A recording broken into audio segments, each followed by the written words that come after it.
Hola y un saludo a todos los oyentes del podcast El En Vez de la Página. Soy Antón García Fernández y les hablo desde Martin, en el estado de Tennessee, en los Estados Unidos de América. Este podcast van a poder escucharlo, como siempre, muy pronto en mi canal de YouTube, Antón GF. Y hoy tenemos un En Vez de la Página muy interesante. Yo tenía muchas ganas de hacer esta entrevista y como acaba de salir un libro que está ya calentito todavía, que salió hace pues muy poco tiempo en la editorial Academia del Hispanismo, pues mejor que mejor para dar la bienvenida a nuestro invitado de hoy, que es doctor en Teoría de la Literatura por la Universidad de Lleida o Lérida y también tiene un máster en Enseñanza del Español como Lengua Extranjera por la Universidad Antonio de Nebrija. Ha estado viajando por el mundo siendo lector de lengua y literatura españolas en diferentes universidades, en los Estados Unidos, en Francia, en Corea del Sur, incluso en Colombia, y ha publicado artículos de crítica literaria en la revista digital El Cato Blepas, entre otras. Lo conocerán probablemente por sus presentaciones y vídeos en internet. En YouTube hay muchos vídeos interesantes suyos y que yo verdaderamente recomiendo porque me los he visto todos y alguno de ellos en más de una ocasión. Acaba de publicar un nuevo libro, como digo, que se titula Stefan Zweig, Cavernícola o Imperialista. Bienvenido al En Vez de la Página, Ramón Rubinat. Buenas, Antón. Encantado de estar aquí contigo. Te quería preguntar primero por el nombre, porque en algunos momentos es Ramón Rubinat, en otros Ramón de Rubinat. ¿Qué pasa con eso? No, es el de. Es el de. Este D cayó con el uso, pero desde que nació la niña me di cuenta de que no podíamos tener distinto apellido. Entonces, ese D que cayó en su día lo he recuperado para tener el mismo apellido que mi hija. Es esta la exclusiva la razón por la cual aparece ahora este D que antes no estaba. Pues damos entonces la bienvenida a Ramón de Rubinat a este programa El En Vez de la Página, ya el número 15. Y bueno, tengo muchas preguntas que hacerte, tanto sobre el libro que has escrito acerca del proyecto comparatista de Stefan Zweig, como otras cosas. Lo primero es que veo, como ya dije en la introducción, que has trabajado en universidades en varios continentes. ¿Cómo valoras personalmente y profesionalmente estas experiencias docentes fuera de España? Bueno, esto fue una experiencia de vida muy interesante, puesto que no solo por lo que implica de enfrentarte al mundo, dificultades que debes vencer, etcétera, sino que al estar en muy distintos países, de distintas culturas, digamos, uno debe hacer un esfuerzo de adaptación siempre que vives en el extranjero. Es decir, para que el viaje valga la pena, uno tiene que penar. O sea, si no penas, el viaje no vale la pena. Entonces, cuando penas mucho, pues el viaje vale mucho. Entonces, estas experiencias han sido siempre experiencias de vida muy, muy fuertes y también, claro, experiencias profesionales. Y entonces me ha permitido conocer estos países pues desde dentro, trabajando, yendo cada día al trabajo, siguiendo las rutinas de cada sitio. Y entonces yo creo que esto por una temporada es una grandísima experiencia, muy positiva, y lo que sí que experimenté es que o te quedas, llega un punto en el que o te quedas en un sitio o conviene regresar a casa. La vida nómada llevada al extremo me parecía un poco peligrosa, digamos. Has de echar en un momento u otro alguna raíz, algo que no destruyas cuando te vas a otro lugar, y por eso casi se puede decir que hay una norma que es que la gente, pasado un tiempo, se queda o regresa. Yo te preguntaba eso porque a mí me ha ocurrido precisamente lo que dices. Yo me vine a los Estados Unidos hace ya mucho tiempo y al final pues me acabé quedando y aquí estoy ya con pleno derecho, ¿no? Como se suele decir. Como has tenido un periplo por otras universidades fuera de España, ¿cómo comparas el mundo universitario fuera de España con el mundo universitario español? Pues mira, en principio, en los primeros años, cuando yo empecé a viajar al extranjero, fue en el 98, o sea, imagínate ya el tiempo que ha pasado, y estuve viajando pues hasta 2003 o así, es decir, fueron 5 o 6 años de esta vida un poco nómada. Al principio me sorprendió el nivel y los distintos usos en distintas universidades. Por simplificarlo, pues no sé, en Corea, por ejemplo, en Corea del Sur estuve 3 años y allí la universidad realmente es una academia de idiomas potenciada. Es decir, mis alumnos querían aprender español para irse a Sudamérica a vender coches en una factoría de Hyundai o de Samsung o cualquiera de estas. Es decir, las cuestiones filológicas y todo eso de la tradición de la que nosotros veníamos no tenía ese interés en esos lugares. En Francia tenían, bueno, más parecido al español, por supuesto, pero también con algunas peculiaridades que resultaban un poco toda la presencia de los estudios culturales. Ahí lo de la cultura ya tenía mucha importancia, y esto es algo que en España no se daba tanto. Y a mí la verdad es que era un poco más sociología, historia, que no atendían tanto a lo literario, pero bueno, eso en Francia tenía las asignaturas de civilización, por ejemplo, etcétera.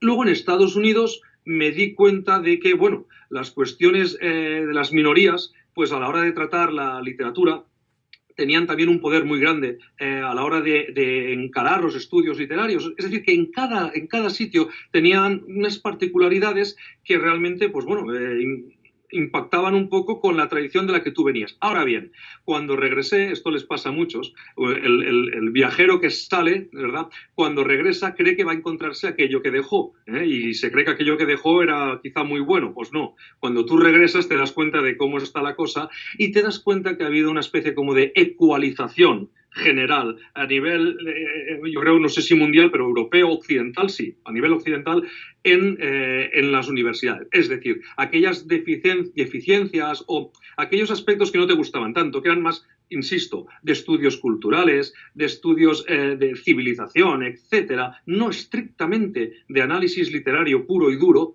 también habían venido aquí a España, también los estudios de género y los estudios más sectoriales, más parciales, tenían una amplísima resonancia, es decir, que nos hemos igualado un poco a todo. Esa es la sensación general que se desprende de todo esto. Lo que comentas sobre Corea me suena muy parecido también a lo que tenemos aquí en los Estados Unidos, porque cuando uno está en el graduate school haciendo el máster y después el doctorado en español, hay esta idea siempre por parte de los profesores de que uno va a ser pues un investigador literario y un crítico literario y que va a dar clases de literatura continuamente. Y esto ocurre en algunas universidades, pero en la mayor parte de las universidades de este país lo que realmente interesa es la lengua española y dar clases de lengua española, que para algunas personas, por cierto, dar clases de lengua española está por debajo en importancia por cualquier razón de dar clases de literatura de otras cosas. Yo estoy totalmente en desacuerdo con esto y creo que es muy importante que los estudiantes sepan hablar español lo mejor posible para que después puedan utilizar esa tecnología, ¿no?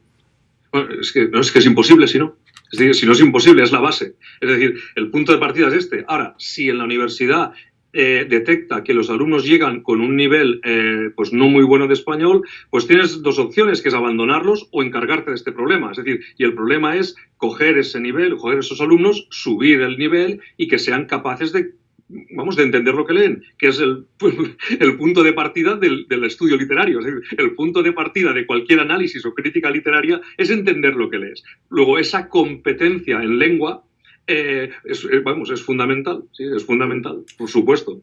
Por otro lado, el ámbito de los estudios literarios aquí en los Estados Unidos por lo menos está, como tú has ya dejado entrever, tomado totalmente por la posmodernidad y por los estudios culturales y en muchos casos, y esto a mí me parece bastante triste, lo que menos importa es el propio texto literario, que es el material del que hay que partir y muchas veces muchas personas, muchos críticos, muchos estudiosos olvidan el material principal que es el texto y se meten en otras disquisiciones que poco tienen que ver con lo que realmente hay en el texto, ¿no?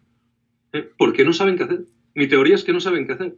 Es decir, cuando no sabes qué hacer con la literatura, es un grandísimo problema este. Cuando no sabes qué hacer con la literatura, pues la usas para aquello que sabes. Es un problema de competencia del profesor. Es decir, si tú no dispones de una teoría de la literatura que te permita disponer de unas herramientas de análisis que sean potentes, es decir, si tú no dispones de los mecanismos, de las posibilidades para realizar tu trabajo, que es examinar las ideas contenidas en las obras literarias, examinarlas críticamente, si tú no eres capaz para hacer aquello, lo que vas a hacer con la literatura, pues la vas a usar para hacer aquello que tú sepas hacer. Luego, si tú tienes una inclinación ideológica determinada, una militancia social en cualquier ámbito, es decir, si tú eres un estudioso de la pintura, pues bien, vas a ver qué detalles de pintura hay en las obras. Es decir, lo que vas a hacer va a ser partir del gremio, partir de tu gremio, de tu grupo dialógico, y a partir del gremio lo que vas a hacer va a ser explotar la obra literaria. Pero eso es por esa militancia, por un lado, pero por otro lado, y estoy cada vez más convencido de esto, porque delante de la obra, si no acuden al criterio del gremio, no saben qué hacer con ella. Esta es así de grave la cuestión, sí, sí. Es la utilización de la literatura como instrumento más que para algo, para cierta cosa, en muchos casos que tiene que ver con la política y con la ideología y también con la carrera personal de cada uno. Más que como utilizar la literatura como material de estudio, que es lo que realmente es y cómo hay que acercarse a ella. Nuestra función es pensar la literatura. La literatura, y esto lo dice nuestro común amigo Jesús Maestro en La crítica de la razón literaria, que es la obra que manejamos para construir nuestros ejercicios, nuestros trabajos críticos. Maestro dice que la literatura se da la unión de la razón con la imaginación. Es decir, no es solo razón, porque entonces sería filosofía. Si fuese solo razón, sería filosofía, o sería política, o sería lo que fuere.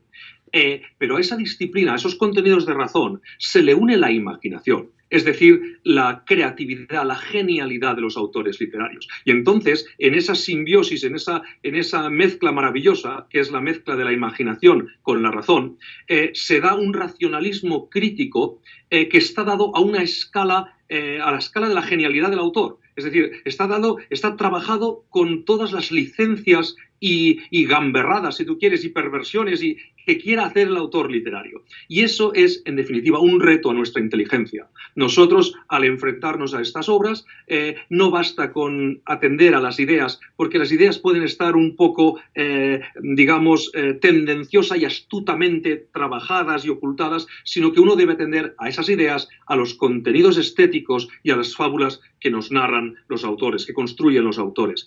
Y entonces, a esa pregunta que a veces se utiliza utilitaristamente de ¿para qué sirve la literatura? Pues la literatura sirve para pensar, que no es poco, para pensar porque pone en marcha unos engranajes que ponen a prueba nuestro racionalismo crítico, ponen a prueba nuestra potencia crítica. Y eso yo creo que es muy saludable, no solo hoy en día, sino en cualquier momento. Nos permite, además, acercarnos críticamente al mundo que nos rodea, ya no solamente desde un punto de vista filosófico, sino desde un punto de vista cotidiano, ¿no? A través de la literatura uno puede comprender mejor la realidad que está alrededor y quizá enfrentarse mejor, en algunos casos, a los problemas que nos pueden acuciar a lo largo del tiempo. Pues sí, es una militancia la crítica literaria si partes de un conocimiento no seológico, es decir, de un conocimiento conceptual de los materiales literarios. Es decir, hay una realidad ontológica, una realidad que es la literatura. Esa realidad uno la debe tratar, pero la debe tratar desde un conocimiento conceptual de esa materia, de tal modo que las críticas, ahora pasamos de los conceptos a las ideas, de tal modo que las críticas, las ideas que vamos a trabajar y contra las que nos vamos a enfrentar se van a construir sobre una base conceptual, sobre una base noseológica. Esta militancia o este ejercicio de crítica literaria así entendido, lo que hace es nos hace capaces para entender cualquier fenómeno y, trabajarlo ordenadamente, con una seriedad y con un rigor y también con un nivel de desafío y de reto, porque, insisto, esa razón está trabajada con la imaginación. Tú mencionabas la crítica de la razón literaria de Jesús González Maestro y tú has escrito 2 libros, uno acerca de Javier Cercas, el escritor español, y otro acerca del austríaco Stefan Zweig, que es del que vamos a hablar hoy de un modo más específico, y en ambos te centras en un análisis a partir del materialismo filosófico y más específicamente la crítica de la razón literaria de Jesús González Maestro. Antes de hablar del libro sobre Zweig, me gustaría preguntarte qué recursos te ofrece esta teoría literaria que no puedas encontrar en otras teorías literarias anteriores o contemporáneas a ella. Bueno, pues muchísimos, es decir, es abundantísimo. De hecho, la persona que estudia la crítica de la razón literaria, si vamos punto por punto, quedas realmente impresionado. Es decir, nosotros habíamos entendido la ficción desde la perspectiva, desde una aproximación aristotélica. Es decir, habíamos entendido la ficción tal y como Aristóteles la explicó. desde Aristóteles hace 25 siglos hasta la crítica de la razón literaria, la ficción se ha explicado de un modo, entendiendo, lo resumo en forma muy simple, pero para que todo el mundo lo entienda, entendiendo que la ficción no es real, que está lo real y por otro lado está lo ficticio. Bien, esto lleva a grandes equívocos o grandes complicaciones, como por ejemplo situar, bueno, pues dónde está la ficción si no está en la realidad. Es decir, si la ficción no está dentro de lo real, ¿dónde está situada? Pero entonces, esto que es nosotros diríamos que es un descriptivismo aristotélico, puesto que Aristóteles entiende que la realidad es una que está dada y que desde fuera de la realidad los autores construyen cosas que serán más o menos verosímiles según se acerquen a la realidad. Este es el concepto de verosimilitud que hemos entendido siempre. Ahora, este acercamiento a la realidad y, por tanto, un mayor grado de verosimilitud se produce desde fuera de la realidad. Y esto es una aberración metafísica, porque ¿quién se sitúa fuera de la realidad? Es que fuera de la realidad solo puedes ir cuando te mueres. Por tanto, tú dirás, bueno, pero ya nos entendemos. Sí, efectivamente. O sea, yo ya sé lo que quieres decir, pero no estás diciendo lo que la cosa es. Es decir, la realidad, la fenomenología, la realidad ontológica de la ficción, debes analizarla conceptualmente. Y tú ahora lo que estás es sobreentendiendo que la estás explicando. Pues bien, esto lo hemos estado haciendo durante 25 siglos. La teoría de la ficción, de la crítica, de la razón literaria, resuelve esta cuestión. Yo he trabajado, decías, el libro de Zweig y hablaremos de él después. Bien, hasta ahora hemos entendido la literatura comparada de un determinado modo. En muchas ocasiones se ha entendido como una especie de armonía, fraternidad, unión entre literaturas. Bien, la crítica de la razón literaria entiende que el comparatismo es todo lo contrario. Y entonces cuando uno acomete los estudios de literatura comparada y hace ejercicios de literatura comparada a partir de los presupuestos teóricos de la crítica de la razón literaria, te das cuenta que los resultados son efectivos, son más acertados, que los resultados son capaces de explicar el fenómeno comparatista pues con una solidez, una rotundidad y sin cometer en ninguno de los fraudes que habitualmente nos conducen otras teorías comparatistas. Pues bien, esto que te acabo de decir de la comparación y de la ficción, aplícalo a cualquier otra área de la teoría de la literatura y, en resumen, lo que diríamos es que las competencias que asumes al estudiar la crítica de la razón literaria te capacitan de manera mucho más poderosa que otras teorías literarias que conocemos y que arrastramos desde la mitad del siglo XX, que se demuestran absolutamente incapaces de llegar a las cotas críticas a las que nosotros podemos llegar. Escuchan la voz de Ramón de Rubinat, que nos habla desde España gracias a la tecnología de Internet que nos permite tenerlo al otro lado de la línea cibernética. Soy Antón García Fernández desde Martin, el estado de Tennessee, y esto es un nuevo episodio del podcast El Envés de la Página que podrán escuchar muy pronto en YouTube. Y Ramón de Rubinat ha publicado hace muy poquito, hace solamente unos meses, en el propio año de 2019 en el que estamos, publicado por la editorial Academia del Hispanismo en mi ciudad natal de Vigo, en el noroeste de España, un libro que se titula Stefan Zweig, cavernícola o imperialista. Vamos a empezar a hablar un poco acerca de este volumen que yo recomiendo encarecidamente a todos los que estén escuchando esta conversación.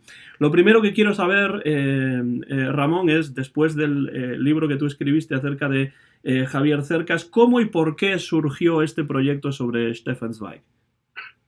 Pues muy rápidamente, Antón. Mira, yo estaba estudiando la crítica de la razón literaria, concretamente la teoría comparatista de la crítica de la razón literaria, y por otras cuestiones yo, también dirijo algunos grupos de lectura, y en uno de los grupos de lectura que estaba dirigiendo hicimos un monográfico sobre Stefan Zweig, porque Stefan Zweig es un autor que hoy en día se publica mucho, que gusta mucho, etc. Y entonces, pues me dediqué a él un poco.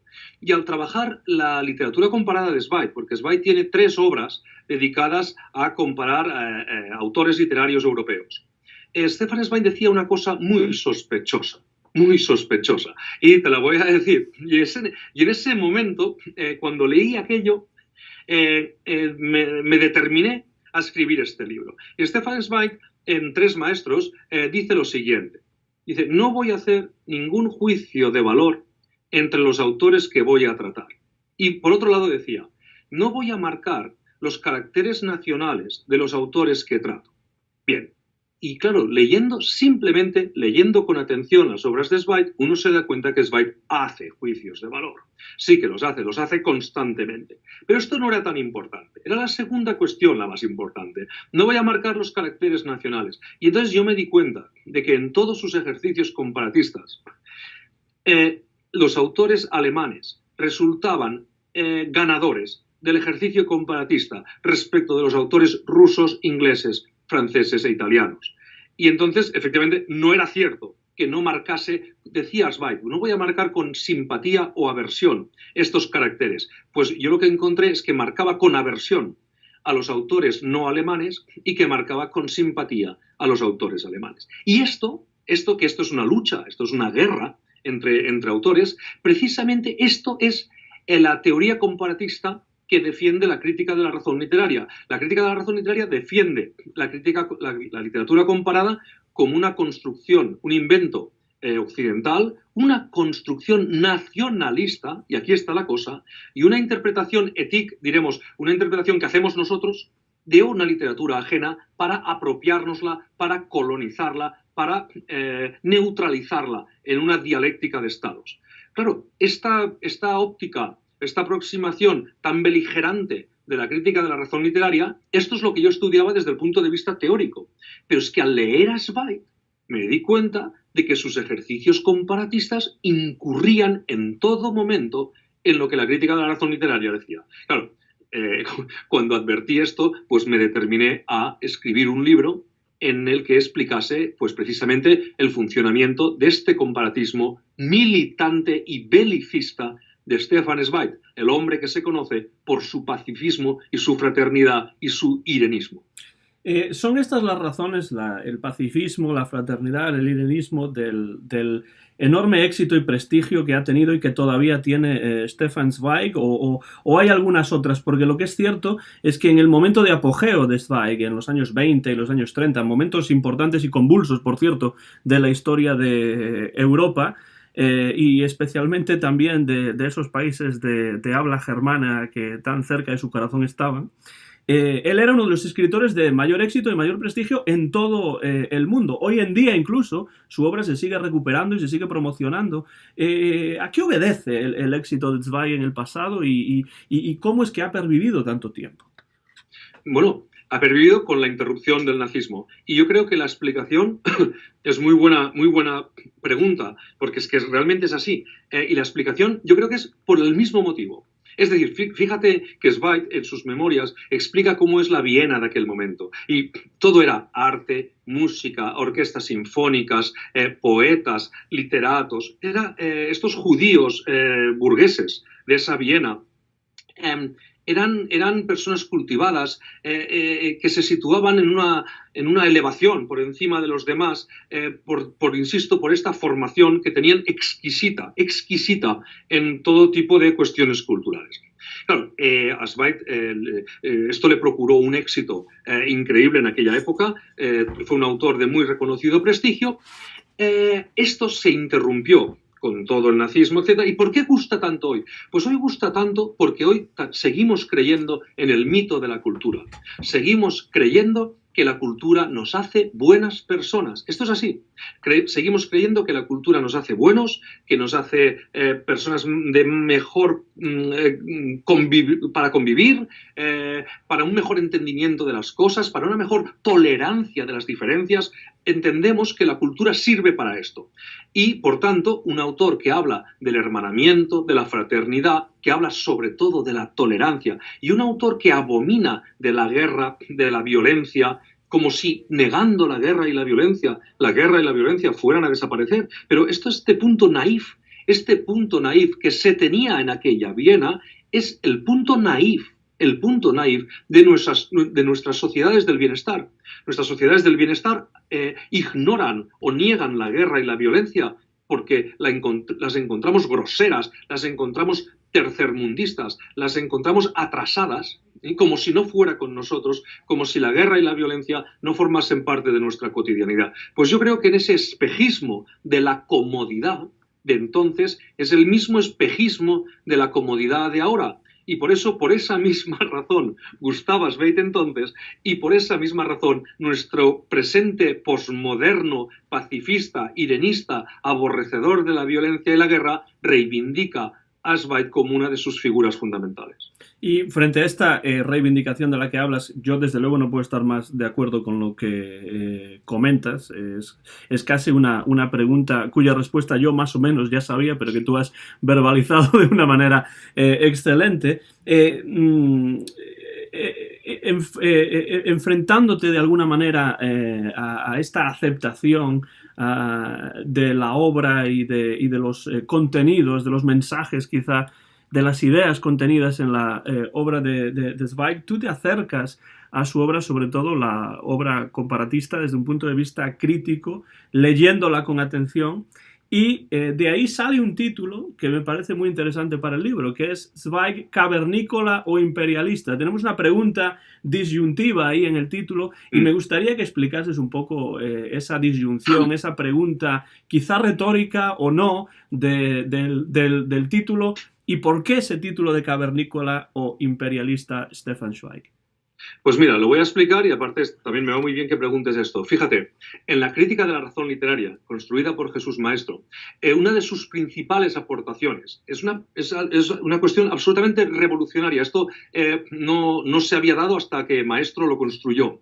Tenemos la genealogía de la literatura, no una historia, sino una génesis, una genealogía de la literatura que da lugar a las 4 familias o linajes literarios. Si uno examina la razón literaria desplegada en las obras, verá que siempre puede adscribirla a una de estas 4 familias. Y si te parece, Antón, te lo resumo en un minuto. Digo porque es necesario para explicar la disyunción entre caverna y imperio, es fundamental explicar esto, si no, no hay manera.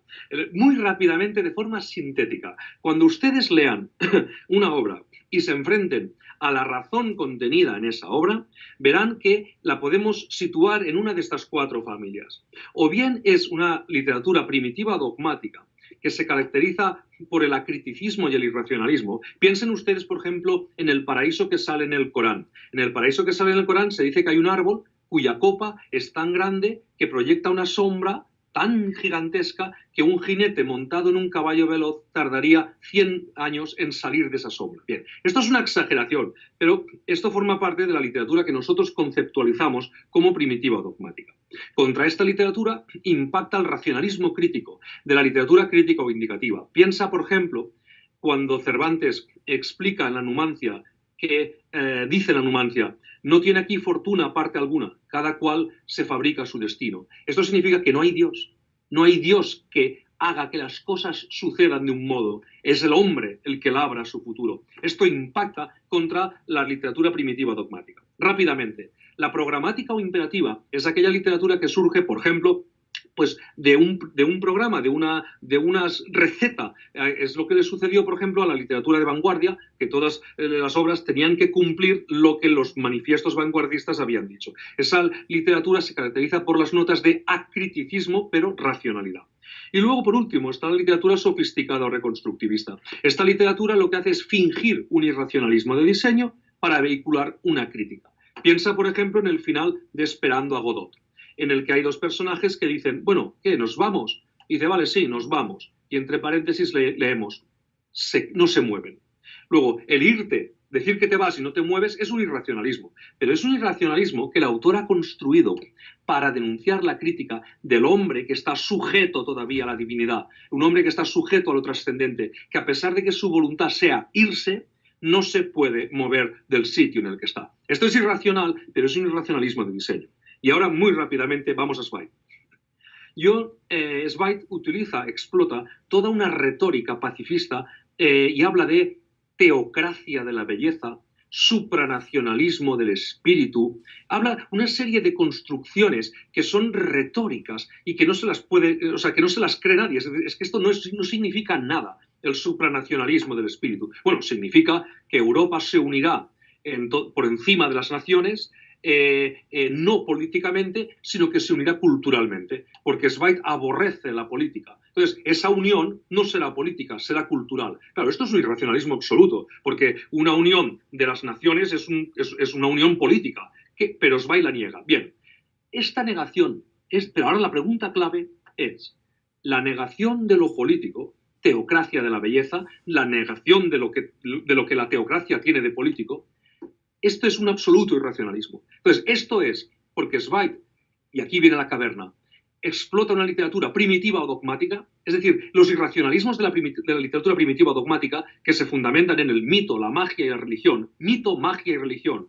Zweig está explotando esos irracionalismos del mito, la magia y la religión y por tanto lo podíamos meter en la caverna platónica, o bien imperio, es decir, Zweig simula el irracionalismo para vehicular un discurso que es el siguiente. Cuando deba producirse la Unión Europea, cuidado, que esto es la Unión Europea de hoy, cuando deba producirse la Unión Europea, no la política, sino la cultural, Zweig lo que defiende es que han de ser los autores alemanes los que sirvan como referencia para liderar esa Europa del espíritu. Luego, ahí está el imperio. Detrás del irracionalismo de Zweig, ¿qué hay? Una retórica mitológica, dogmática, primitiva, o hay una astucia y una sofisticación que consiste en defender a Alemania, pero es que en aquel momento no podía ser defendida porque la Alemania de aquel momento era la Alemania de Hitler. Pues bien, yo me inclino a pensar que en la disyuntiva caverna o imperio, lo que Zweig quería hacer era preservar el imperio para la Alemania del futuro. Esa es la explicación poco extensa, pero necesaria para explicar esa disyuntiva. De hecho, en esa disyuntiva de la Unión Europea política o cultural, realmente la que ha tenido precedencia en nuestros días incluso, es la unión política y económica, pero no necesariamente la unión cultural. Y de hecho, vemos que esa unión política y económica en muchos casos se está incluso resquebrajando, ¿no? Sí, por supuesto. Es decir, es un tipo de globalización, de imperialismo político, económico, y precisamente estas son las cuestiones que Zweig, pero por eso, ¿ves? Por eso la caverna. Zweig se permitía prescindir de esto, se permitía negar esto. Entonces, claro, si uno niega la política y la economía, negar la política y la economía, o lo haces con una determinada intención, o eres realmente un necio. Es que no hay otra palabra. Es decir, pensar que lo político y lo económico no son un criterio para una unificación de Europa, esto es incurrir en una necedad, en una nesciencia manifiesta. Y Zweig no era tan idiota, imbécil, perdón, para decirlo de este modo. Zweig no era este tipo de individuo. Luego no cabe más que pensar que Zweig, a pesar del nazismo, lo que quería hacer era consideraba él, a pesar del nazismo, que Alemania tenía que ser el faro, el líder de esta Europa. De una Europa que, bueno, era el proyecto de Hitler. La Unión Europea es un proyecto imperial alemán, lo fue por las malas en tiempo de Hitler y lo es ahora por las menos malas, pero también con su rigidez, por el eje franco-alemán. Es decir, ese proyecto económico y político tiene unos centros de poder poderosísimos que cumplen aquel propósito que Zweig quería. Efectivamente, sin tener en cuenta lo cultural, porque culturalmente quizás precisamente sea lo más utópico de todo. Sí, sin duda, a mí me parece, desde ese punto de vista, que esa unión cultural realmente es una total ingenuidad, ¿no? Un irracionalismo puro. Lo más racional realmente es una unión a nivel político, a nivel económico, por los verdaderos intereses políticos y económicos en común que puedan tener los diferentes países y las diferentes comunidades. De hecho, la Unión Europea empezó siendo una comunidad económica europea, ¿no? No una comunidad cultural europea. Bueno, lo único que cabría para defender lo cultural es el cristianismo. Es decir, eso sí. Es decir, la raíz, si entendéis, lo que pasa es que Zweig, al hablar de cultura, él entendía la poesía, los poetas, las orquestas sinfónicas. Es decir, en este sentido, no, por supuesto. Ahora, en el sentido de la cultura cristiana y católica, en nuestro caso, como no en un sentido, digamos, de dogmático, sino como los principios de la filosofía griega, latina, pasando por la escolástica española, que han instruido nuestro sistema de pensamiento. En ese sentido, sí, en ese sentido habría una cultura europea muy clara. Pero Zweig no iba por aquí. Zweig iba por que fuesen los poetas, los novelistas, los músicos, los compositores, etcétera, quienes fuesen unas figuras relevantes. De hecho, dos personajes más queridos por Zweig son Erasmo de Rotterdam, y fíjate que el programa Erasmus que se da en Europa, lo que promueve precisamente es esa corriente universitaria de alumnos que estudian que van de un país a otro. En ese sentido, Zweig iba más por allí, no tanto por las raíces cristianas de Europa, sino por figuras fundamentales que ilustrasen o facilitasen la comprensión cultural, artística entre los países. Tú mencionaste antes, Ramón, que este proyecto comparatista que desarrolló Zweig durante su vida, y que fue además el proyecto más importante, según su propio punto de vista, de su vida y de su carrera dentro de las letras, él lo desarrolló en 3 libros, como tú decías, y se concentró en autores como Balzac, como Dickens, como Dostoyevsky, Hölderlin, Kleist, Nietzsche, Casanova, Stendhal y Tolstoy. Estos son los autores en los que él se ha centrado, y ahí tenemos los libros para leerlos, como tú también has hecho en tu estudio. Teniendo en cuenta el tipo de escritores que eligió y la nacionalidad, sobre todo, de los escritores que él eligió, ¿cuál era esa agenda definida que tenía Zweig a la hora de elegir a estos escritores en particular y no a otros? Porque hay muchos cuya ausencia es muy importante, y a mí me parece una ausencia que no es solo que clame al cielo, sino que se escucha más ese silencio de esos autores que la presencia de ciertos autores que él ha elegido, ¿no? ¿Cuál es esa agenda definida que tú ves en esta elección de Zweig? Pues muy bien con la pregunta. Es evidentemente, o sea, no está Cervantes, no está Shakespeare tampoco, aunque Shakespeare alude mucho. Están estos otros autores. Yo creo que esta cuestión lo que hace es significar todavía más la idea de la militancia y la beligerancia pangermánica contra las naciones que en aquel momento podían ser enemigas de Alemania. Entonces, en la figura de Dickens, Inglaterra queda fuera. Supongo que le habría costado más anular a Inglaterra en la figura de Shakespeare. Yo supongo que Shakespeare no está por esta razón, por una cuestión cronológica, es decir, también porque Dickens es más próximo a nosotros. Y luego, en las demás no, en las demás ya se cumple más bien el canon. En Francia, hombre, no está Proust, no está Montaigne no sería tampoco una gran figura para lidiar aquí. Yo creo que fue a aquellos autores que él veía que habían tenido una vida turbulenta, porque sí es verdad que Tolstoy tuvo vida turbulenta, Balzac, Dostoyevsky, perdón, Stendhal, Balzac tuvo también muchos problemas de arraigo, de desarraigo. Son autores que sí mantienen la cuestión de la turbulencia del espíritu que diría Zweig. Zweig, cuando utiliza espíritu, se refiere a psicología. Y cuando utiliza psicología se refiere a espíritu. Entonces, Nietzsche, todos los alemanes sufrieron, Hölderlin, Nietzsche, los traumas, los dolores. La cuestión está de la vida atormentada. Pues bien, lo que sí tienen en común estos individuos es que casi prácticamente todos tuvieron unas vidas atormentadas. Pero la diferencia es que el tormento de los alemanes les llevó o se vio recompensado con el regalo de una visión preclara, con el regalo de unos poemas que son realmente de inspiración divina, porque así lo dice Zweig, mientras que las turbulencias, la vida, las penosidades y los desequilibrios de los otros autores no alemanes no supieron trascender, elevarse, no supieron convertirse en un material tan preciado como sí supieron los alemanes. Por tanto, esta cuestión de la vida un poco atormentada, yo creo que le interesó como nexo entre todos ellos. ¿Dirías que es en cierto modo una visión romántica o cercana al romanticismo de todos estos temas? Porque desde luego esta idea del espíritu y de la inspiración divina pues suena mucho a los románticos alemanes y a los ingleses como Wordsworth y compañía, ¿no? Pues es fundamental.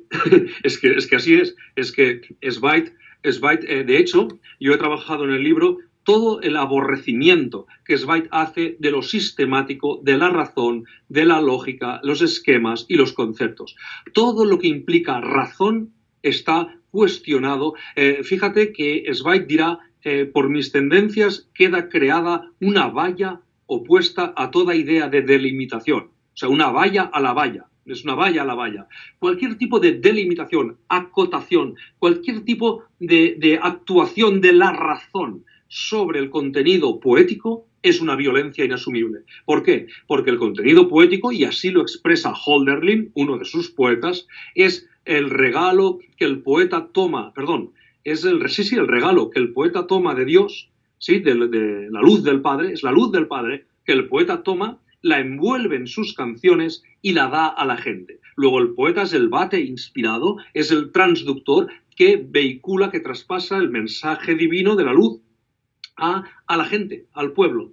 En cambio, Zweig va a definir la filosofía como un hospital para poetas desgraciados. Es decir, la filosofía, que sería el conocimiento mundano o el conocimiento sistemático, vamos a llamarle sistemático y con una razón explotada, una razón crítica explotada, esa razón va a ser considerada un hospital para poetas desgraciados, porque lo importante es la gracia, precisamente, porque los poetas agraciados son los poetas que serán capaces de elevarse por encima. Y esto, efectivamente, es romanticismo puro y duro. Desde luego una retórica totalmente irracionalista, que no va más allá de las palabras y de las metáforas que él utiliza, porque pensar que la poesía no contiene unas ideas dentro, más allá de las palabras que utiliza y de las metáforas que puede utilizar un poeta, pues bueno, ya no solamente es romántico, que lo es evidentemente, porque en eso se basa en gran parte la poesía romántica y el romanticismo en general, pero me parece que más allá de eso es una idea que realmente devalúa a la poesía, porque si una poesía no contiene un sistema de ideas, ¿qué es esa poesía? ¿No? Es algo que cabe preguntarse también. Me parece, en cierto modo, pues como tú decías antes, naif, ¿no? Muy ingenua esa idea por parte de Zweig. Naif, ingenua y al mismo tiempo, porque no es contradictorio, absolutamente prepotente y soberbia. ¿Por qué digo esto? Digo esto porque serán unos pocos autores, entre ellos Zweig, quienes se arroguen la capacidad de interpretar esas ideas. O sea, las ideas las hay, pero no están al alcance. Claro, las hay, pero no están al alcance de los mortales, no están al alcance de ningún filósofo, no están al alcance de una razón común. ¿Están al alcance de quién? Eso es muy importante también a nivel político. Están al alcance de aquellos individuos que son capaces de traducir esas ideas, de interpretar esas ideas, puesto que a ellos les ha sido dado ese don, esa capacidad, esa singularidad. De ahí la teoría del genio de Zweig. Zweig dice que cuando nace un genio como Erasmo, la sociedad se entusiasma con él. Estos líderes paradigmáticos, y va a utilizar la palabra Führer, líder, Führer, va a decir Führer.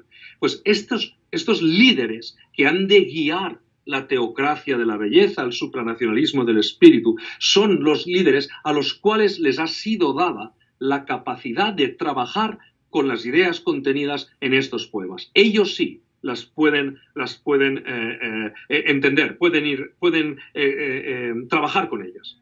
Esa forma parte también del irracionalismo al que te estaba refiriendo, y esto es absolutamente naif y al mismo tiempo prepotente. Es decir, que desde el punto de vista de Zweig, la idea de genio tiene que ver con el sentimiento, ¿no? Más que con la originalidad del texto presentado. Sí, y aparte él dirá una cosa, de uno de sus libros dice, este libro debería llevar el subtítulo de Psicología del novelista.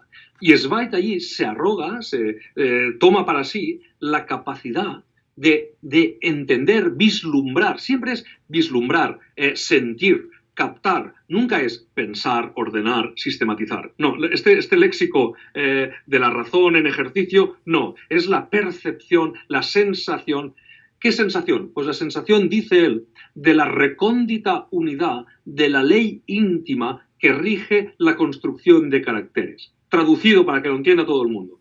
Cuando un autor literario construye un personaje, en realidad está articulando una ley íntima que unifica esta creación, pero que esta ley íntima está situada en un lugar recóndito. La recóndita unidad de la ley íntima que rige la construcción de caracteres. Claro, esto no lo entiende nadie, pero él se arroga, se muestra, digamos, como capaz de dar con esa ley íntima, pero nunca la prueba. O sea, no va a probarlo nunca. Esto Zweig va a decir que la capta, pero no va a demostrar cómo la ha captado. ¿Por qué? Pues sencillamente porque esto lo capta psicológicamente. Y las cuestiones psicológicas no permiten la explicación sistemática. Y ahí está el fraude. Sí, es una visión totalmente metafísica de esto a Aleister Crowley y los ocultistas. Hombre, y teósofos y tal. No hay mucha diferencia.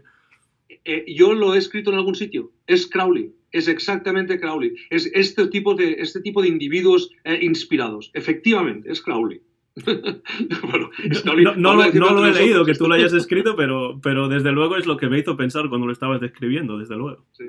Escuchan a Ramón Rubinat, Ramón de Rubinat, que es nuestro invitado de hoy en el En Vez de la Página, este podcast que pueden escuchar en YouTube. Él está en España y yo, Antón García Fernández, estoy en los Estados Unidos, en el estado de Tennessee, y estamos charlando acerca de un libro que yo creo que es un libro de lectura obligatoria que se llama Stefan Zweig, Cavernícola o Imperialista. Ramón de Rubinat lo acaba de publicar no hace mucho en la editorial Academia del Hispanismo en este mismo año de 2019. Leyendo el libro, parece evidente, Ramón, que llega un momento en el que este proyecto comparatista de Zweig va a fracasar.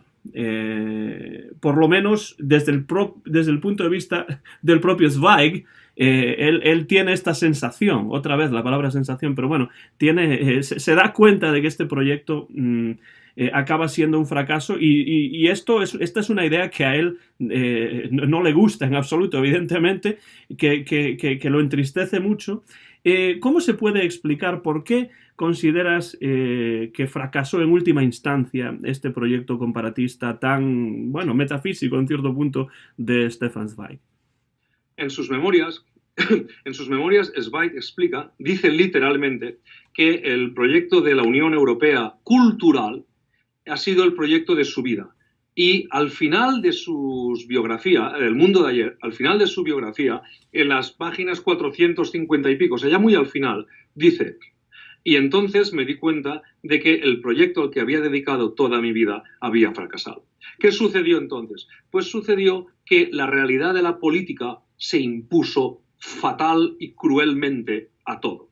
Cuando Zweig vio que la cultura no apaciguaba, que la Alemania y la Austria del espíritu, de la cultura, etc., podían dar como resultado a un monstruo como Hitler, aquel edificio ingenuo, irenista, naif, pánfilo, etc., de Zweig se cayó, se derrumbó. Ya lo vio cuando antes de la guerra algunos de sus compañeros empezaron a militar en causas bien nazis o bien comunistas. Esto sucedió, por ejemplo, con el gran espíritu libre de todo atadura política, que era Romain Rolland, al cual Zweig dedicó una semblanza en uno de sus libros. Romain Rolland luego militó en el bloque soviético, se convirtió en poeta soviético, etcétera, etcétera. Esto sucedió con casi todos los colegas que él iba teniendo. Esa especie de dialogismo, de grupo situado por encima de la barbarie, se fue atomizando, se fue desgranando y todos fueron tomando partido político, todos. Entonces Zweig ve que fracasa su proyecto comparatista, que fracasa su proyecto de la Unión de Europa Cultural, porque precisamente los individuos que él más apreciaba, ¿sí?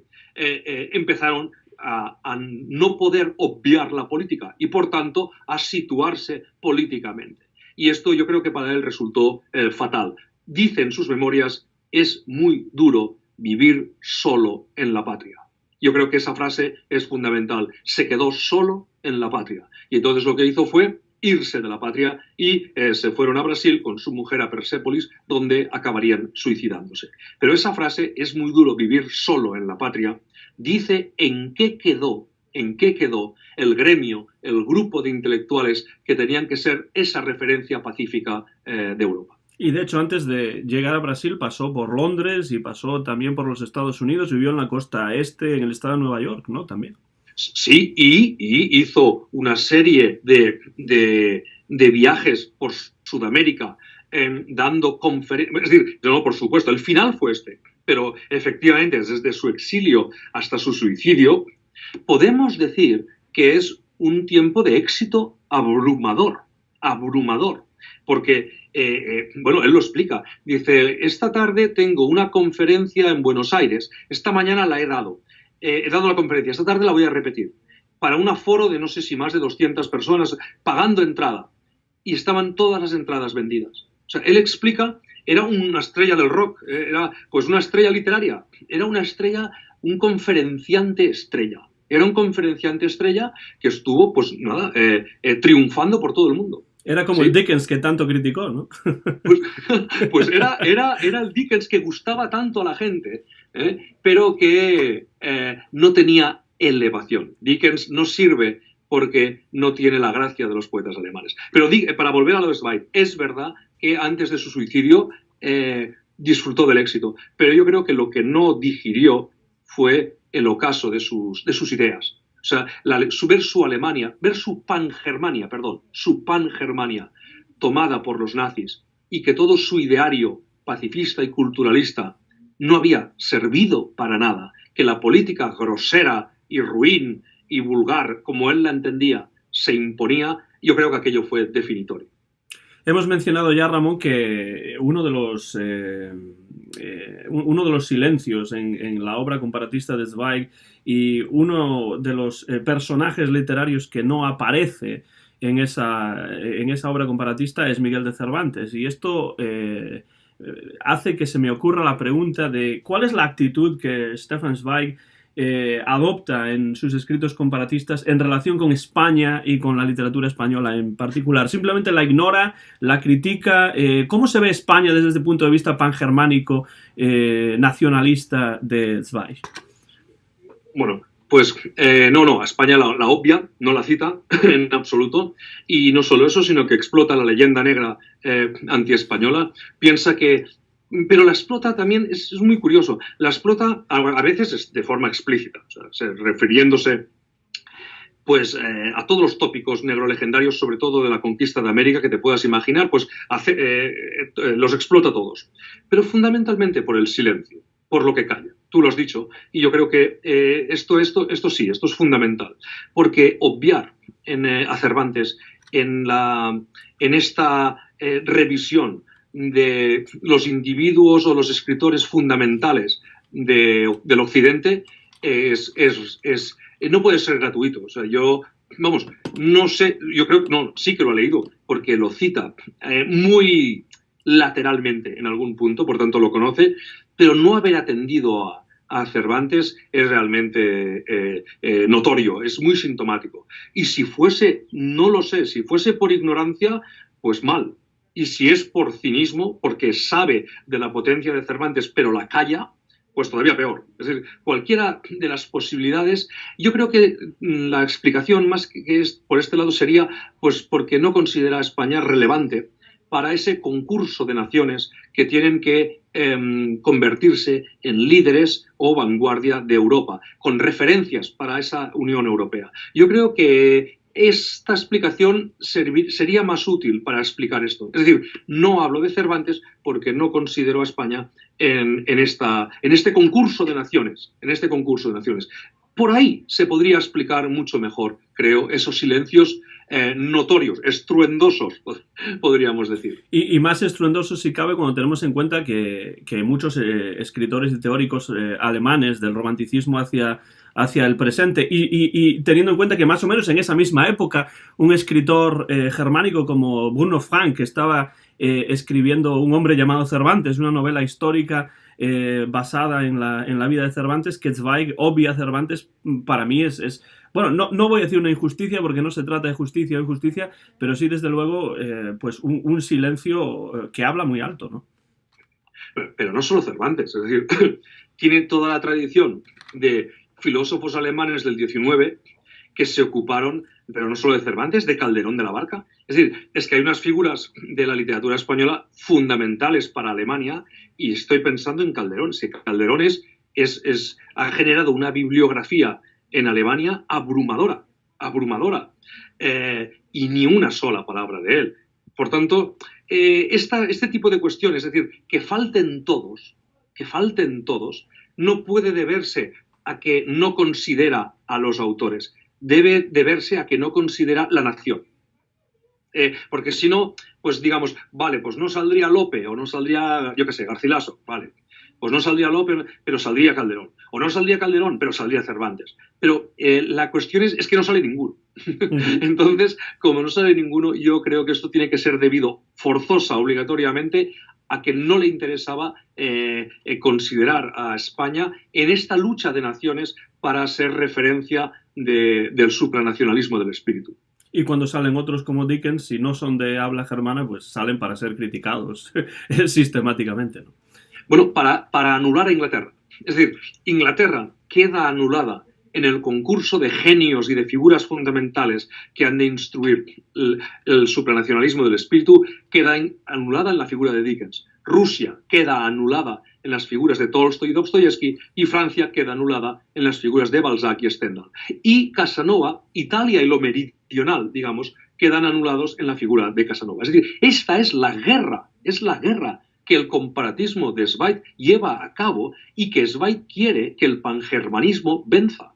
Es así. Esta es la conclusión a la que he sacado y me extraña cuando veo lecturas de las obras comparatistas de Zweig que dicen que allí hay una celebración de la literatura, una exaltación de las grandes figuras de la novelística europea. Claro, pues yo no sé qué leen esta gente, realmente no entiendo qué leen allí. Quizá no lean más allá del título y de la tabla de contenidos del libro, ¿no? O quizá la propia, es lo que decíamos al principio, la propia ideología del lector. Este es el problema de leer desde gremios, grupos, fratrías, facciones, sectas, etc. Sucede entonces que la ideología de tu grupo ejerce sobre tu lectura una presión tan poderosa que tú eres incapaz de enfrentarte a las ideas allí objetivadas y te ves forzado, naturalmente lo que haces es ver aquello que quieres ver. Y la literatura, en este sentido, esto lo dice muchas veces Jesús Maestro, es peligrosísima porque lo soporta todo. Es decir, tú pinchas la lectura o la literatura, la aprietas por un lado y le haces decir lo que quieras y la literatura dirá exactamente lo que tú quieras.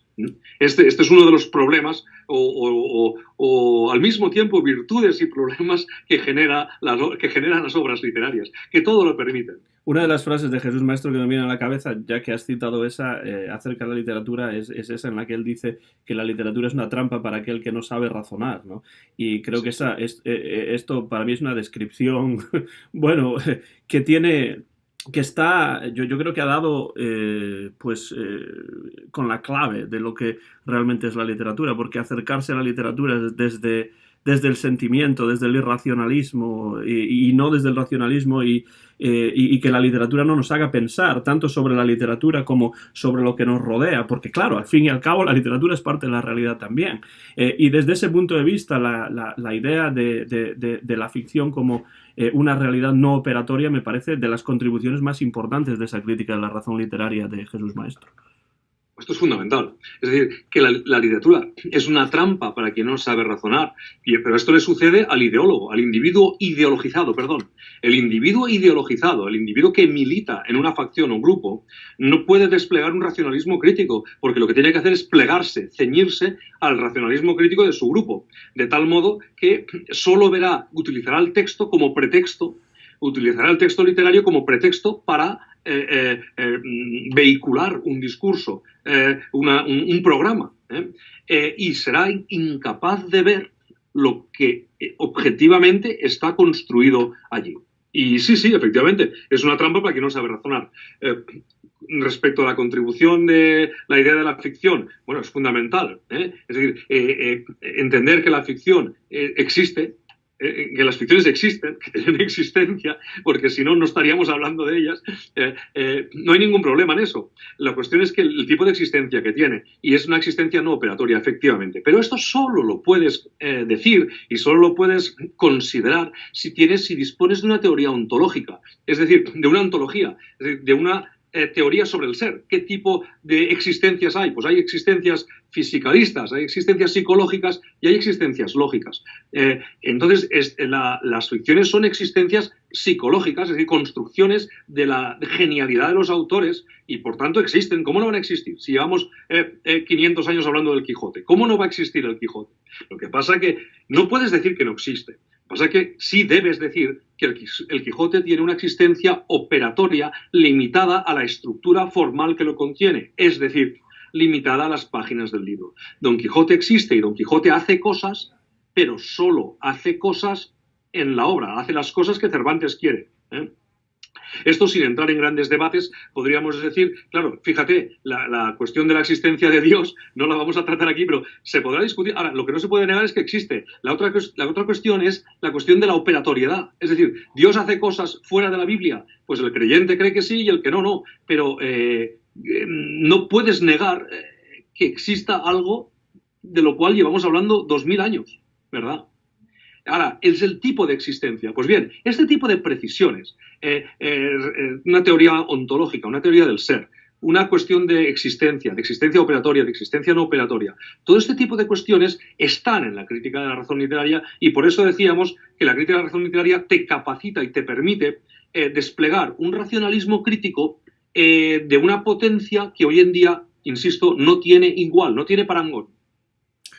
Con eso estoy totalmente de acuerdo y un poco relacionado con esto que estamos diciendo, Ramón, habíamos dicho hace un poco que, para desgracia del propio Zweig, su proyecto comparatista resultó ser un fracaso, pero teniendo en cuenta el éxito que todavía tiene Zweig y los contenidos y las ideas que están contenidas en su obra, ¿qué elementos de este comparatismo de Zweig o de su literatura, de su producción literaria, perviven en esta época posmoderna en la que nos encontramos hoy en día? Pues fundamentalmente pervive todo lo que tiene que ver con la genialidad, es decir, con la singularidad del individuo. Nosotros vivimos en una época de un individualismo acentuado, muy marcado. Piensa que muchas cuestiones de cohesión social, de grupos familiares, de grupos sociales, etcétera, se ven destruidos fácilmente. El liberalismo y el consumo nos llevan a unos extremos de individualismo tal. Y esto nos lleva a una soberbia que es, por ejemplo, el poco nivel que a veces tienen ciertos licenciados universitarios.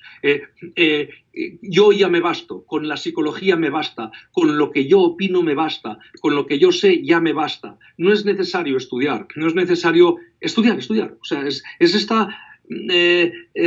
quiero acceder rápidamente a todo. Entonces, la historia, pues no hace falta estudiar historia. Yo haré la historia que yo viva, mi propia vivencia de lo histórico, mi propia percepción de las cosas. Pues bien, en esta cuestión posmoderna de la exaltación de lo individual y de la suficiencia del individuo y de la proscripción y digamos, mala reputación o de la innecesariedad de las cuestiones pues, de estudio, de rigor, de sistema, de método, etcétera, que son mucho más costosas, yo creo que Zweig es un individuo que te dice que abomina la razón de lo sistemático, etcétera, etcétera, y que te permite solucionar cualquier escollo retóricamente. Por eso gusta tanto a los literatos. Escribe bonito, hace frases eufónicas que suenan bien, y entonces habla del espíritu, de la belleza, y todo esto son cantos de serpientes. Esto es capaz de encandilar a cualquiera, sobre todo al hombre posmoderno.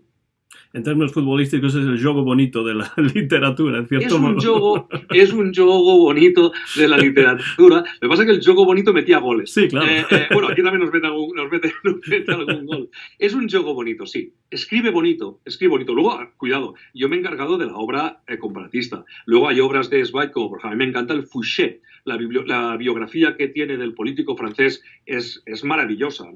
Es decir, que a mí me gusta Zweig, no quiero que nadie se tome aquí una idea equivocada. Me gustan sus biografías, las leo con mucho gusto, digamos, pero eso no quita que el gusto lector no anula la capacidad crítica, la razón crítica. Eso uno no puede prescindir nunca de pensar, ¿verdad? Claro, desde el punto de vista crítico y racional, el gusto es en cierto punto irrelevante, ¿no? De todos modos, todo esto que dices me recuerda, Ramón, que aquí en los Estados Unidos, por ejemplo, la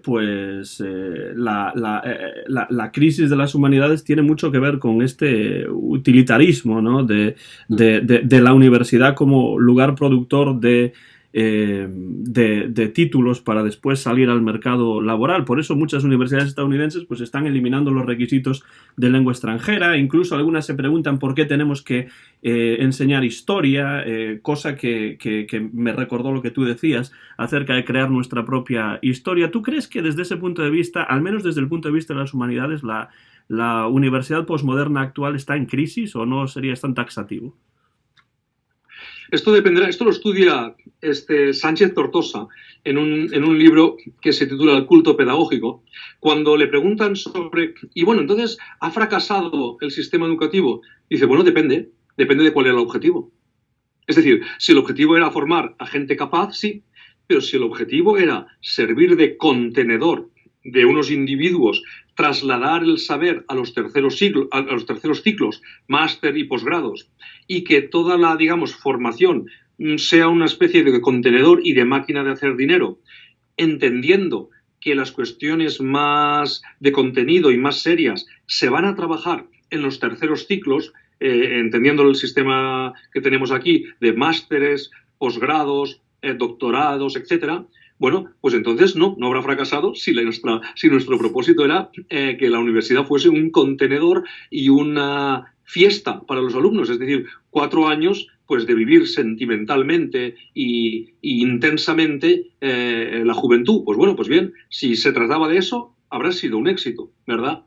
Si se trataba de alargar el periodo educativo para seguir también generando unos gastos y retrasando la incorporación de estos individuos al mercado laboral, porque cuanto más estudien, más tarden en estudiar, más máster, posgrados, etcétera, tengas que hacer, al final tienes 30 años cuando vas a ingresar en el mercado laboral, esa función de contenedor, si esa era la idea, no será un fracaso, sino un éxito. Por tanto, el éxito o fracaso deberá entenderse según el propósito que se perseguía.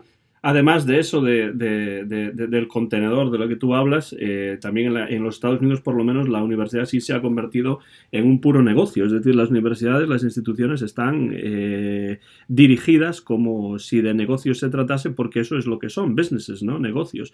Y luego hay gente que se sorprende de que, por ejemplo, el presupuesto de las prensas universitarias, de las editoriales universitarias en este país, se vaya recortando cada vez más. Cuando esas prensas universitarias desde un punto de vista económico no sacan ningún rédito económico, entonces eso tiene una lógica clara, pero quizá el problema es esa visión de la educación universitaria como un negocio que engorda las arcas de la institución, ¿no? Pues sí. Es decir, es así. Quiero decir, es que esto no tiene vuelta de hoja. Es así, son criterios economicistas, tienen que salir los números y ya está. Bueno, pues bien, pues vamos a esto. Por eso, en el apartado de letras, la universidad, en el área de letras, la universidad ha fracasado completamente. Bueno, si quería ser un contenedor, ha triunfado, pero en términos de formación académica de los individuos, es un auténtico fracaso. Salen de la carrera de filología sabiendo muy poco, y luego se gastan el dinero y las cosas en terceros ciclos, y la universidad en este sentido está perdiendo la lucha con Internet. Cada vez son más, en el ámbito también de letras, las propuestas y las opciones que quien quiere estudiar tiene a su alcance en Internet. Y la universidad lo ha despreciado esta opción, pues porque hay supongo que sueldos que pagar y dinámicas muy enquistadas y endogamias y reticencias y estómagos complacidos y bueno, todo lo que tú quieras ponerle en ese saco cabe todo, y en lugar de estar atentos, alerta a todo lo nuevo, a todo lo nuevo en sentido de difusión, de llegar a la gente, de contactar, etc.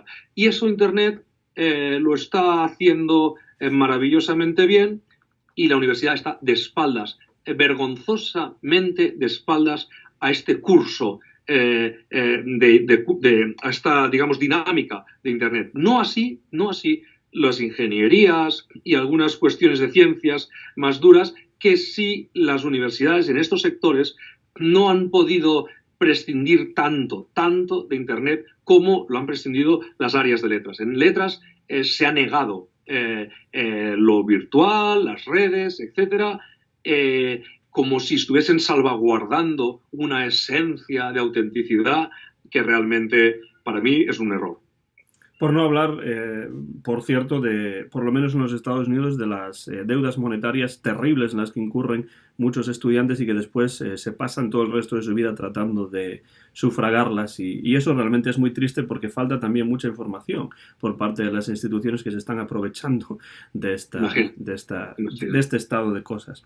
Escucha un nuevo episodio del En vez de la página con Ramón de Rubinat, que está charlando conmigo aquí acerca de Stefan Zweig y la literatura comparada. Soy Antón García Fernández y les hablo desde Tennessee, en los Estados Unidos de América, y muy pronto van a poder escuchar este podcast en Antón GF, mi canal de YouTube. Para ir terminando, Ramón, porque llevamos hablando ya casi 1 hora y cuarto, que ha sido un verdadero placer para mí, por otro lado, pero en algún momento hay que ponerle punto y seguido, digamos, no punto y final.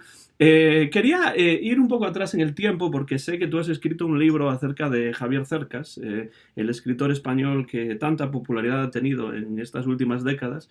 Ese libro, según tú mismo lo describes, una execración de la figura del intelectual ejemplificada en muchas de las ideas que Javier Cercas tiene acerca de la literatura, la política y diferentes cosas. Hay 2 preguntas breves que quería hacerte sobre esto. Por un lado, ¿en qué sentidos tu libro sobre Zweig se asemeja al de Cercas? ¿En qué sentidos difiere? Y también esta crítica feroz que tú haces a la figura del intelectual.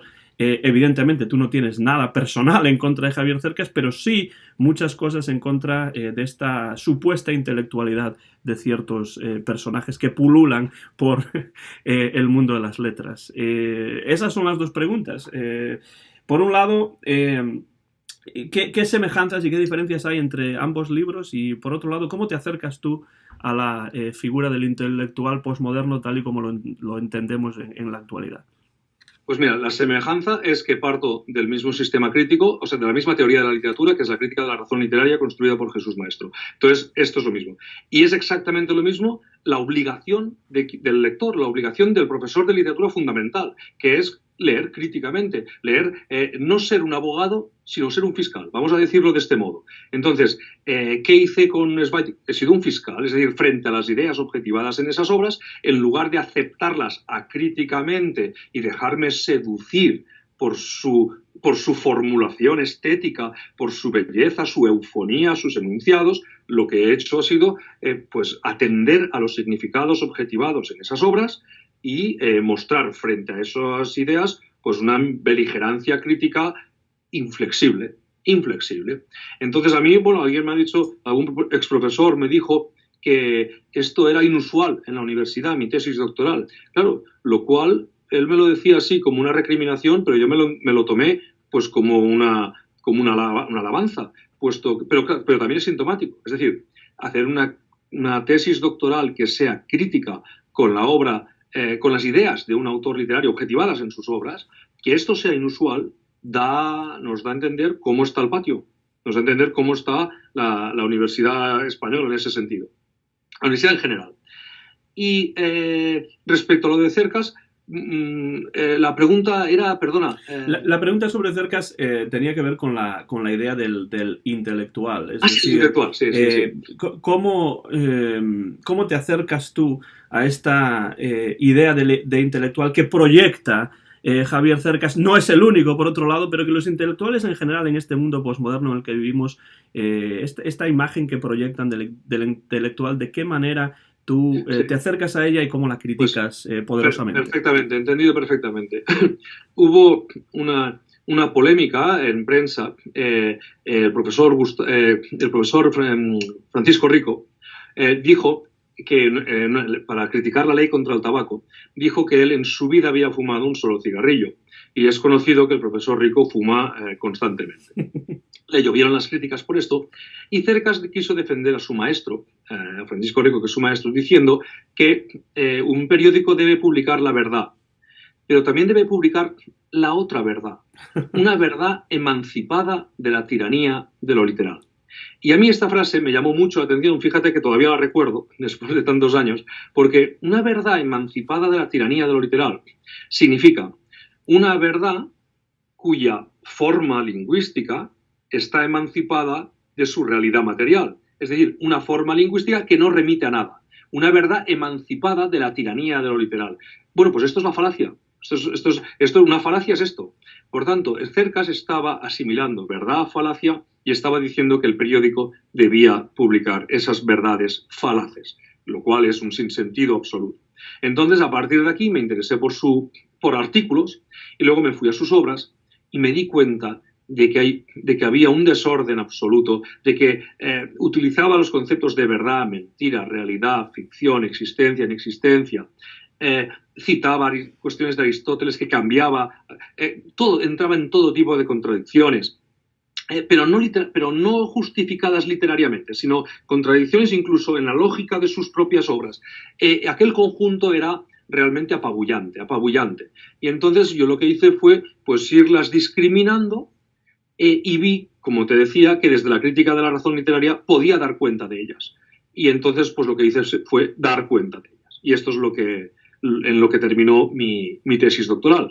No tengo nada contra el individuo, no lo conozco, todas estas cuestiones sentimentales, afectivas, etcétera, pues no tienen ninguna importancia. Yo me he ocupado de las ideas que él ha desarrollado y son unas ideas sofísticas, retóricas, psicología tramposas en muchos aspectos. Pues bien, a esta cuestión me he dedicado.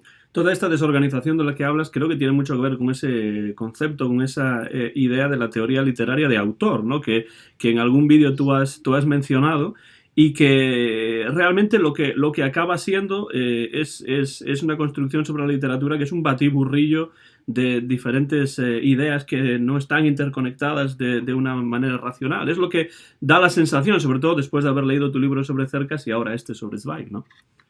Sí, no hay sistema. Efectivamente, el asistematismo de estas teorías son simplemente ocurrencias que pueden impactar, que pueden epatar, que pueden incluso amedrentarte a veces porque se formulan así de forma grandilocuente, pero no tienen una sistematicidad, no una organicidad, sino que simplemente son pues, formuladas según la necesidad del momento. Y entonces, pues claro, ¿qué pasa? Pues que hoy juzgarás que puede haber en la literatura, no puede darse lo nuevo, pero otro día dirás que en la literatura sí puede darse lo nuevo y otro día volverás a decir que no puede darse lo nuevo. Es decir, no tienes una teoría sobre la genialidad. No tienes una teoría del genio, sino que vas, digamos, improvisando las cuestiones de forma, sobre todo de forma retórica, es decir, jugando con las palabras. Pues las palabras te dominan y esa dominación de las palabras van por delante y tú vas por detrás y solo sabes lo que dices cuando ya lo has dicho. Y entonces, este tipo de juegos retóricos, pues claro, es